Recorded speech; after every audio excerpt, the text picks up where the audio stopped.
Hello, good morning mga kapatid. Ito po si Aling Marie, nagtutupi ng mga damit. Habang gumagawa tayo ng ating vlog, dapat sinasabayan natin ang pagkilos para hindi tayo natatambakan. Ano po? Kahapon po tayo ay umattend ng rally and siguro po ay narinig niyong lahat ang mga rason kung bakit ipinaglalaban natin ang ating karapatan na pigilan ang tsa-tsa ni Marcos. Ano po?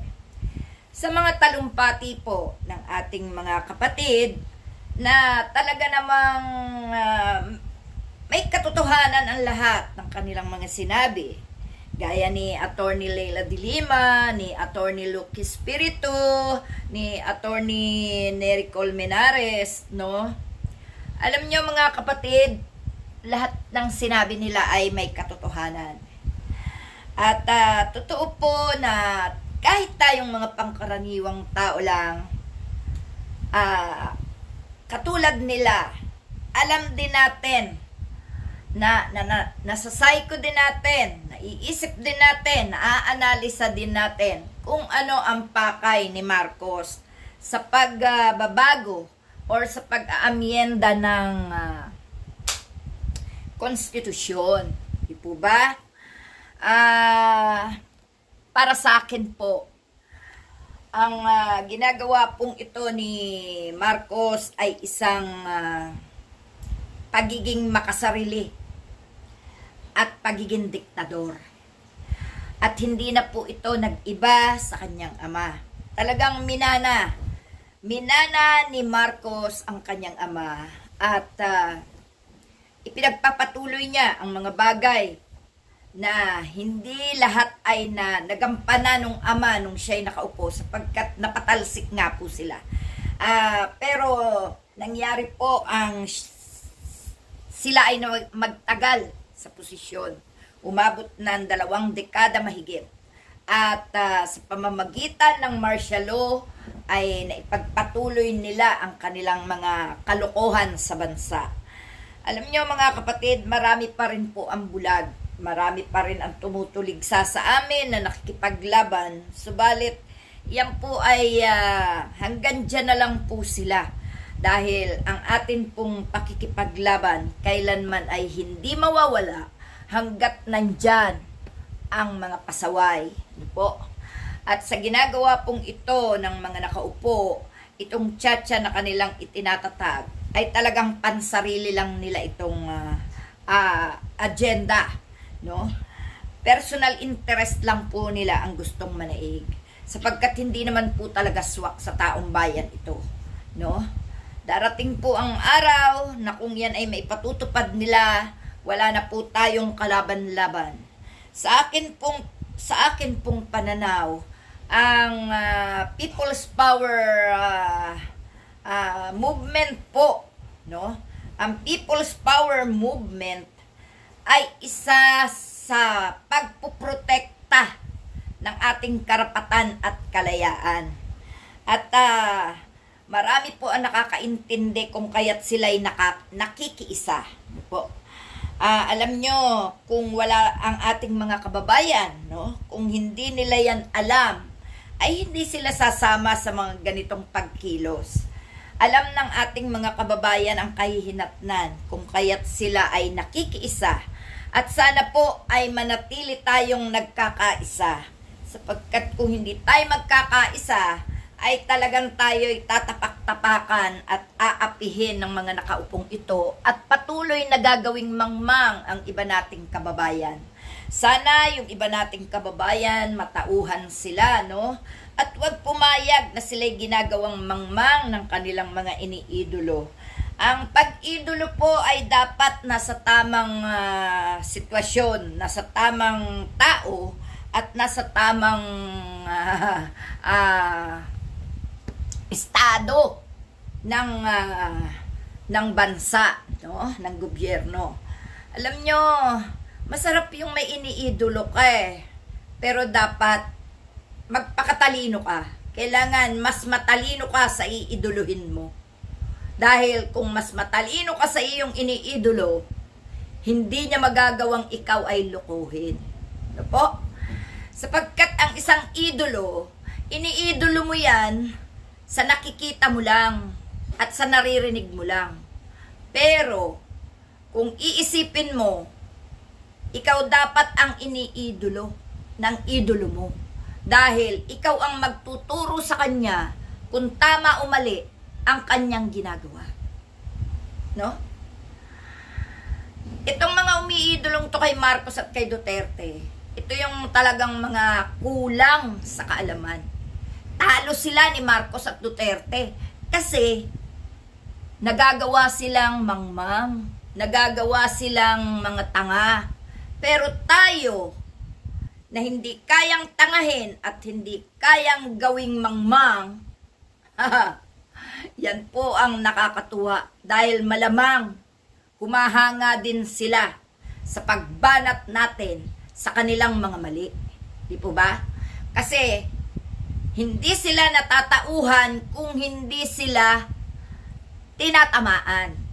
Ngayon, alam nyo mga kapatid, natutuwa ako kasi kahapon, yung mga kapulisan, no, nakita kong mga hinuli dito sa Bacoor, Cavite, is, doon po nagsimula yung galit ko. At meron akong DDS na nakasakay sa bus. Ang sabi pa nung vendor, sabi daw nung mga, siguro daw, ang sabi nung mga nahuli, hindi bali nang nahuli, bayad naman na kami. Pero, yun po ang katangahan. Sapagkat ang isang tao, kung binayaran yan para mag-rally, ay hindi po para sa tama ang gagawin ng mga bayaran. Bagkus, ang mga bayaran, binabayaran yan kapag kailangang isulong ang mali. Pero pag tama ang ipaglalaban mo, hindi kailangan ang bayad at hindi kailanman magpapabayad. Voluntaryo po ang tao kahapon na mga umaten. Sadyang ayaw nila sa pamamahala ng nasa gobyerno ngayon, ang rehimeng Marcos at rehimeng Duterte. Hindi po matanggap ng tao ang ginagawa ng rehimeng Marcos at rehimeng Duterte. Alam niyo po kung bakit? Kasi po, gaya po nung nakasabay ko sa bus, ang sabi, nakita kasi namin yung kalsada na ginigiba. Nakapagsalita ako. Ang sabi ko, ito ang problema sa gobyerno. Kahit maayos pa ang kalsada, winawasak na. Ang sumagot naman yung DDS, kasi anya malaki ang mananakaw nila dyan. Sabing ganon. Malaki ang makukurap nila.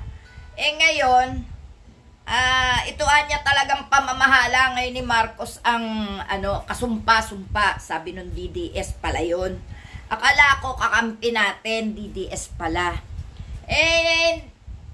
Sabi ko parehas naman ka ako sila ni Duterte. Si Duterte mamamatay tao, si Marcos kawatan, kurap. Hindi siya kumibo pagdating kay Duterte, kaya naramdaman ko maka Duterte siya. Ngayon, nadaanan namin yung mga hinuli. Sabi ko, kawawa naman yung mga hinuli, inaalisan nila ng karapatan. Aba, sumagot yung vendor. Mga bayad naman anya yan. Hindi na ako kumibo. Sabi nung matandang katabi ko, siguro anya ito attend ng rally. Hindi rin ako kumibo. Ang ginawa ko, binidyo ko para marinig ko yung mga pinag-uusapan nila at nang maalala ko. Ngayon, di na ako kumibo. Nung makita ko po na hinuhuli daw yung mga nakadilaw at yung mga sasakyan, pagbaba ko ng PTX, bili ako ng t-shirt, nagpatong ako para hindi obvious. Pero sa totoo lang, ako lang naman po mag-isa at kaya kong humarap sa kapulisan kung ako'y sisitahin.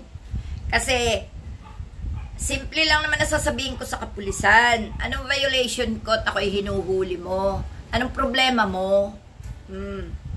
At pag tinanong ako, a-attend ka ng rally, ano naman ngayon kung attend ako ng rally? Oh, di ba?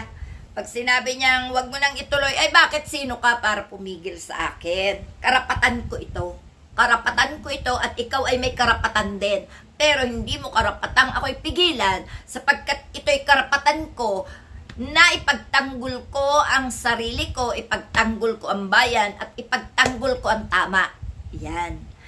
Yan po ang aking planong isagot sa kapulisan kahapon.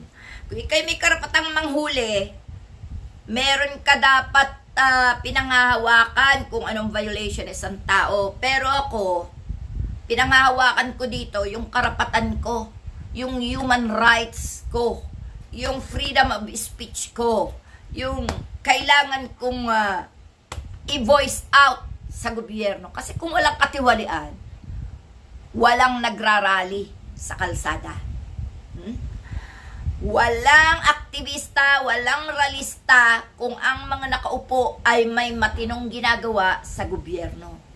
Yun po yung aking ibig sabihin. Kaya po mga kapatid, yung pong dami ng tao kahapon ay isang pahiwatig sa kay Marcos Duterte na kahit kailan hindi mabubura ang pagsasama-sama o ang lakas ng bayan, ang people's power.